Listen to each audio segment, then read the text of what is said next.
My name is Sandra and I'm here representing myself in favor of SB 2089 and SB 2129. And I want to share the story of my 4-year-old son, Clifton. On July 20th, 2012, my son sustained a traumatic brain injury and was life-flighted to Children's Memorial Hermann in Houston.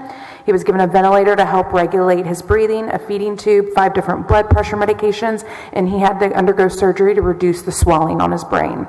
In order to continue treatment, doctors informed me that they would enforce a DNR without my consent, and I told them that I did not want to consent to a DNR, but they told me anyway that they weren't asking me, they were telling me this is what they were going to do. He began to have seizures and seemed unresponsive. Doctors repeatedly encouraged me to remove all life support, but then he began to move for the first time in a couple of weeks. The doctors explained this away as not purposeful movements from my son. The hospital called multiple ethics committee meetings to discuss if further brain surgeries were needed, as well as the removal of life support. Any questions or comments that I've made during those ethics committee meetings were shut down. I was told repeatedly that my input for his treatment was not up for discussion. Despite multiple ethics committee meetings, brain surgeries, and ventilator removal tests, they could not declare my son brain dead. He kept improving enough that they had encouraged me to donate his organs to others in need.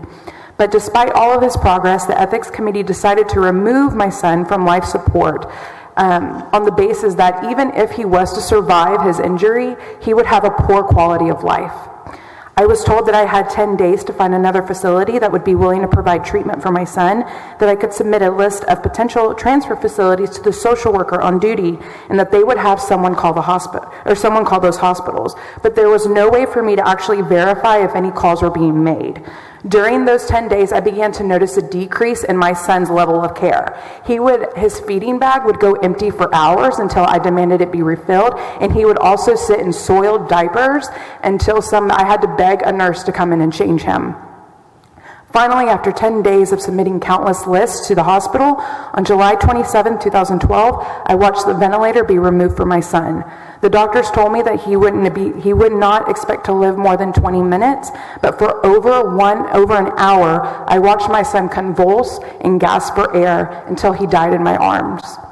He fought for his life for 5.5 weeks before the hospital made that fateful decision, again without my consent, to remove all life-sustaining treatment.